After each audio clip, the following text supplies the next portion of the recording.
Itu adalah hari Jumat Pon. Di suatu pagi hari yang cerah di daerah Pengging yang terletak di kaki Gunung Merapi, daerah yang subur, beberapa embun masih menempel di daun di dalam halaman rumah Ki Ageng Pengging.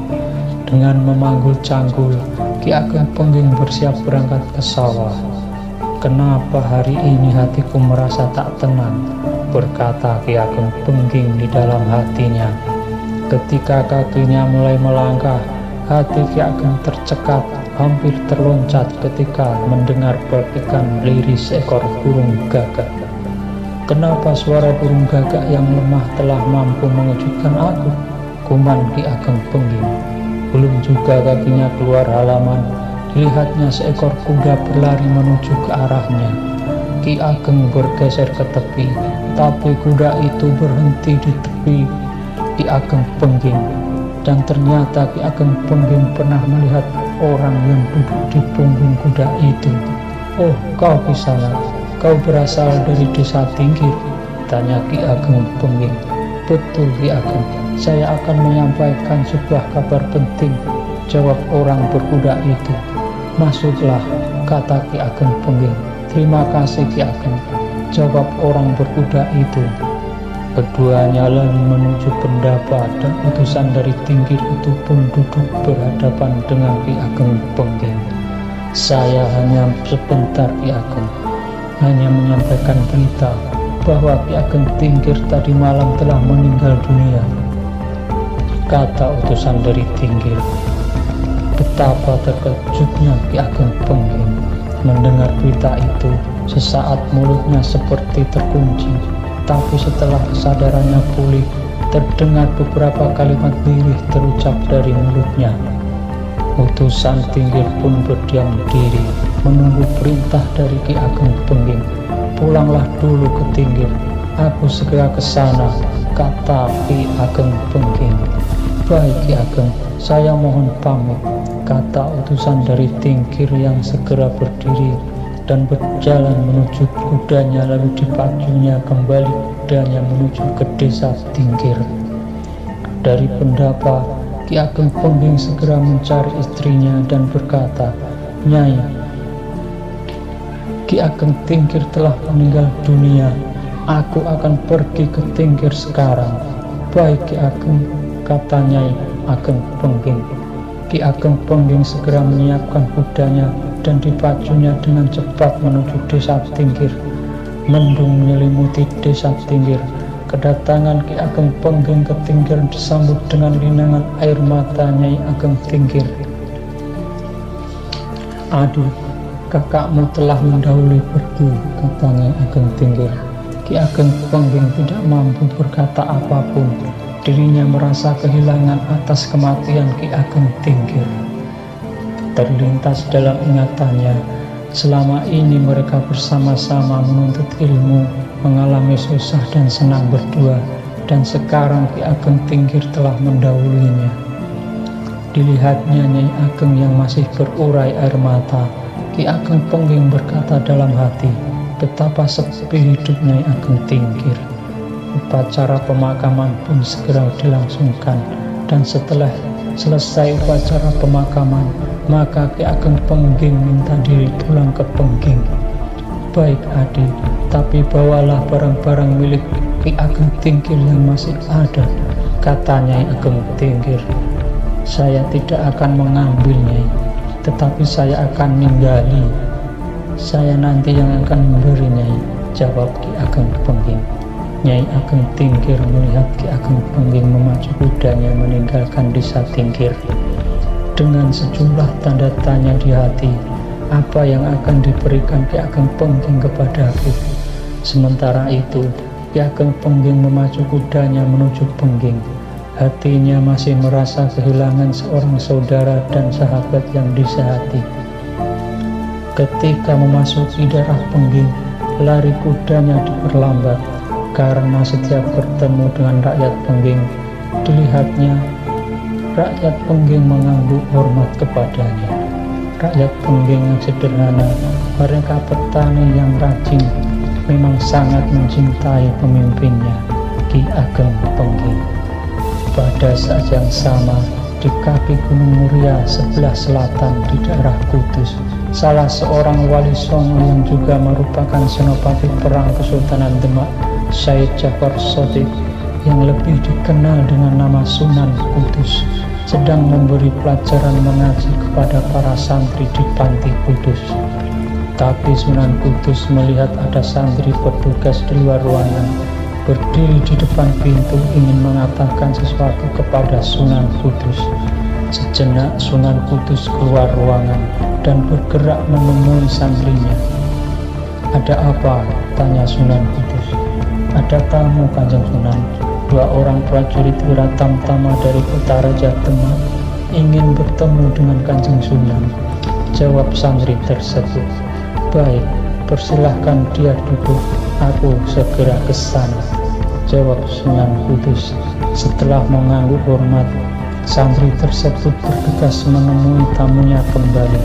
Sunan Kudus kembali memasuki ruangan, memberi pengarahan kepada para santri, lalu berjalan ke pendopo menemui 2 orang prajurit Demak. Di pendopo telah menunggu 2 orang tamunya, dan Sunan Kudus pun menemuinya, berbicara mengenai kabar keselamatannya. Setelah berbicara panjang lebar, Sunan Kudus lalu berkata, "Ada titah Kanjeng Sultan kepada saya?" "Iya, Kanjeng Sunan. Dawuh dalam Kanjeng Sultan Bintoro, Kanjeng Sunan Kudus diharapkan datang menghadap Kanjeng Sunan Bintoro sekarang," jawab salah seorang prajurit Demak. "Baik prajurit, kalian berangkatlah dulu, saya segera menyusul," kata Sunan Kudus. Kemudian kedua prajurit itu pun mohon pamit minta diri kembali ke kota Raja Demak. Setelah itu Sunan Kudus memerintahkan kepada 2 orang santrinya untuk mempersiapkan 3 ekor kuda dan mengikutinya pergi menghadap Sunan Demak. Berangkatlah Sunan Kudus sertai 2 orang santrinya menuju arah matahari terbenam, ke arah barat menuju kota Raja Demak. Menjelang matahari terbenam, 3 ekor kuda memasuki kota Raja Demak dan langsung menuju bangunan besar Keraton Demak. Sultan Bintoro yang memang telah menunggunya langsung mempersilahkan Sunan Kudus untuk masuk ke dalam. Sedangkan kedua santrinya menunggu di pendopo. Kanjeng Sunan persoalan Ki Kebo Kenowo Pengging memerlukan penyelesaian segera. Waktu yang telah diberikan oleh Kakang Wanapala telah genap 3 warsa, dan ternyata Ki Ageng Pengging tetap tidak mau datang menghadap ke Demak. "Bagaimana menurut pendapat Kanjeng Sunan Kudus?" tanya Sultan Bintoro. "Sendika dawuh Kanjeng Sultan, memang tidak bisa dibiarkan berlarut-larut. Ki Ageng Pengging jelas membalelo, tidak mengindahkan titah raja untuk datang menghadap ke Keraton Demak," jawab Sunan Kudus. "Baiklah, kalau begitu Kanjeng Sunan Kudus sebagai seorang senopati perang Kesultanan Demak supaya berangkat ke Pengging sebagai duta pamungkas untuk menyelesaikan persoalan Pengging," perintah Sultan Demak. "Sendika dawuh Kanjeng Sultan," kata Sunan Kudus. "Baiklah Kanjeng Sunan, apakah Kanjeng Sunan perlu membawa prajurit?" tanya Sultan Bintoro. "Tidak perlu Kanjeng Sultan, cukup dengan beberapa orang santri Kudus," jawab Sunan Kudus. Setelah itu Sunan Kudus segera mohon pamit dan berangkat menuju ke timur kembali ke Kudus. Setelah sampai di Kudus, Sunan Kudus memerintahkan kepada 7 orang santrinya untuk ikut berangkat ke Pengging. "Kita berangkat besok pagi," kata Sunan Kudus. Besoknya 8 orang terlihat keluar dari Panti Kudus berjalan menuju arah selatan. Mereka berjalan lurus menyusuri sungai dan menuju ke arah rawa. Sunan Kudus menyuruh salah seorang santri untuk membawa sebuah bungkusan yang di dalamnya terdapat sebuah bende pusaka Sunan Kudus yang suaranya ngedap-edapi. Pusaka itu adalah Kiai Sima. Kita berjalan ke arah selatan menyusuri Kali Serang menuju ke arah kaki Gunung Merbabu.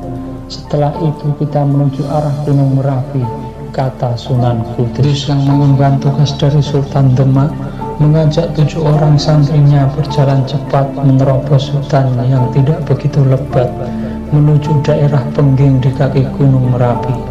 Selain orang santri membawa pendai pusaka Kiai Sima, beberapa orang santri yang lain telah membawa beberapa ontong jagung muda dan ketela pohon sebagai bekal makanan. Meskipun mereka juga sudah terbiasa makan beberapa buah yang mereka jumpai di hutan. Jauh sebelum mencapai kaki Bukit Telomoyo, Sunan Kudus berbelok ke arah selatan dan sampailah rombongan itu di tepi Sungai Cemara. Kemudian mereka pun bermalam di hutan itu. Tepat pada waktu tengah malam, Sunan Kudus mengambil pusaka pendai Kiai Sima yang dibawanya. Lalu ia pun memukul pendai itu dengan pelan, tapi akibatnya sangat mengejutkan. Suara pendai menggetarkan hati, seperti suara harimau mengaum menggelegar mengantarkan udara dingin di kaki Gunung Merbabu. Beberapa penduduk yang berada di sekitar Sungai Cemara banyak yang tergetar hatinya mendengar sebuah auman seekor harimau yang garang. Besok pagi perjalanan kita lanjutkan, kita jalan terus menuju Pengging, kata Sunan Kudus. Di daerah Pengging, dalam tidurnya Ki Ageng Pengging bermimpi seakan-akan berjumpa dengan seekor harimau gembong yang sangat besar. Mangun dahsyat hingga Ki Ageng Pengging terkejut dan terbangun. Suara pendai pusaka Kiai Sima milik Kanjeng Sunan Kudus.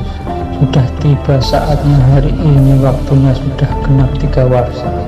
Waktu yang diberikan kepadaku untuk menghadap Kanjeng Sultan Demak, kuman Ki Ageng Pengging. Matahari telah memancarkan sinarnya, pagi yang cerah. Sunan Kudus berjalan terus ke selatan setelah melewati Kali Pepe, lalu berbelok sedikit menuju desa Pengging. Ketika memasuki desa Pengging, Sunan Kudus berjumpa dengan seorang petani yang sedang menuntun seekor kerbau. Maaf Kisana, apakah langgar yang kelihatan itu langgar Ki Ageng Pengging? Tanya Sunan Kudus. Betul Kisana, tapi saat ini Ki Ageng sedang berduka karena kakak iparnya yang di desa Tingkir telah meninggal dunia, jawab petani itu.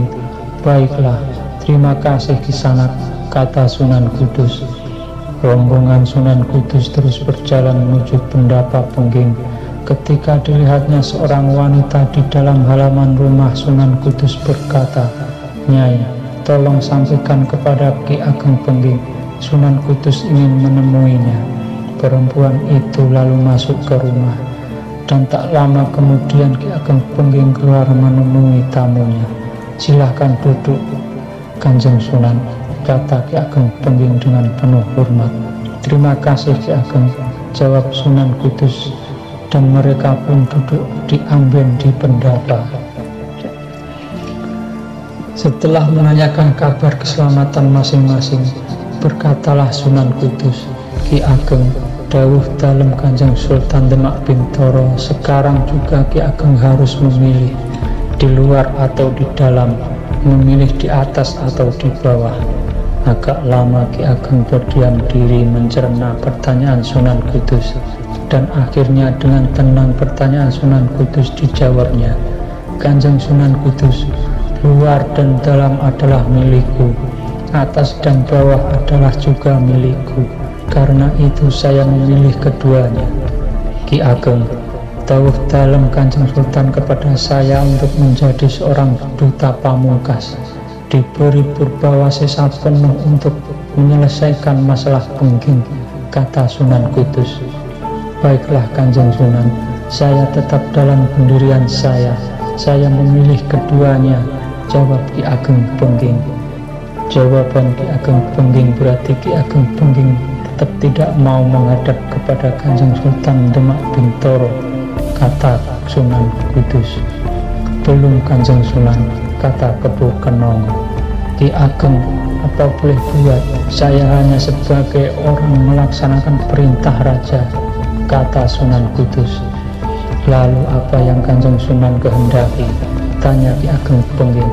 Kematian Ki Ageng Pengging, jawab Sunan Kudus tegas. Kalau itu yang dikehendaki Kanjeng Sultan Pintor lewat Kanjeng Sunan Kudus, baiklah.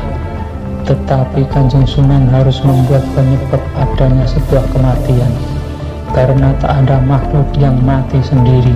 Hanya satu permintaan saya, biarlah hanya saya saja yang bertanggung jawab. Jangan disangkut pautkan persoalan saya dengan semua rakyat di Pengging, kata Ki Ageng Pengging. Baiklah Ki Ageng, saya tidak akan menyangkut persoalan ini dengan siapapun, termasuk semua rakyat Pengging, kata Kanjeng Sunan Kudus. Saya sudah ikhlas untuk mati Kanjeng Sunan. Silahkan Kanjeng Sunan menusuk siku saya, kata Ki Ageng Pengging. Sunan Kudus mencabut kerisnya dan ia pun menusuk siku Ki Ageng Pengging. Lalu terlihat tubuh Ki Ageng Pengging bergetar dan jatuhlah tubuh Ki Ageng Pengging. Dengan cepat Sunan Kudus melompat ke depan menangkap tubuh Ki Ageng Pengging yang akan jatuh ke bawah. Kanjeng Sunan, rakyat Pengging tidak bersalah, bebaskanlah mereka, ucap Ki Ageng Pengging lirih. Baik Ki Ageng, jawab Sunan Kudus sambil memeluk tubuhnya, dan saat kemudian Ki Ageng Pengging pun telah meninggal dunia.